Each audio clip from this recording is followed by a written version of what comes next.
ఇటీవల ఎర్రకోట దగ్గర జరిగిన బాంబ్ బ్లాస్ట్తో యావత్ దేశం ఉలిక్కిపడింది. దీని వెనక ఎవరున్నా విడిచిపెట్టేది లేదని కేంద్రంలోని నరేంద్ర మోదీ సర్కార్ వార్నింగ్ ఇచ్చింది. దీంతో దాయాది దేశం వెన్నులో వణుకు పుట్టింది. బాంబు పేలుళ్ల వెనుక పాకిస్తాన్ ప్రమేయం ఉందని తేలింది. దర్యాప్తును వేగవంతం చేసిన భారత్ ఉగ్ర కుట్రల మూలాలను కనిపెడుతోంది. దాడులకు పాల్పడిన నిందితులను అదుపులోకి తీసుకుని విచారించగా సంచలన విషయాలు బయటికి వచ్చాయి. దాదాపు 2 ఏళ్ల నుంచి దాడులు చేసేందుకు ప్రయత్నిస్తున్నట్లు విచారణలో తేలింది.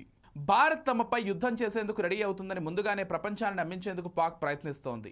ఆ దేశ డిఫెన్స్ మినిస్టర్ ఆసిఫ్ అద్భుతంగా యాక్టింగ్ చేస్తున్నారు. సినిమాల్లోకి వెళ్తే ఆస్కార్ కన్ఫామ్ గా వస్తుందని పలువురు విమర్శిస్తున్నారు. భారత్ ముందుగా దాడి చేయబోతోందని ప్రపంచాన్ని నమ్మించేందుకు డ్రామా మొదలుపెట్టింది పాకిస్తాన్ మంత్రి హెచ్చరికల నేపథ్యంలో భారత త్రివిధ దళాలు అలర్ట్ అయ్యాయి. ఏ క్షణమైన ఆపరేషన్ సింధు 2.0 ప్రారంభించే అవకాశం ఉందని నిపుణులు అంచనా వేస్తున్నారు. అదే జరిగితే ఈసారి పాకిస్తాన్ నామరూపాలు లేకుండా పోవడం ఖాయమంటున్నారు. ఉగ్రవాదాన్ని పెంచి పోషిస్తున్న పాకిస్తాన్ ఎల్లప్పుడూ భారత్పై విషం చిమ్ముతూనే ఉంటోంది. దేశ రాజధాని ఢిల్లీ పేలుళ్ల వెనుక ఉగ్రవాదులు ఉన్నట్లు నేషనల్ ఇన్వెస్టిగేషన్ ఏజెన్సీ విచారణలో ఇప్పటికే తేటతెల్లమైంది. ఈ క్రమంలోనే ఉగ్ర దేశానికి ఏ క్షణమైనా భారత్ గట్టి బుద్ధి చెప్పే అవకాశం ఉందని అంతర్జాతీయ నిపుణులు అభిప్రాయపడుతున్నారు. దీంతో పాక్ గజగజ వణికిపోతోంది. భారత్పై విషం చిమ్ముతోంది.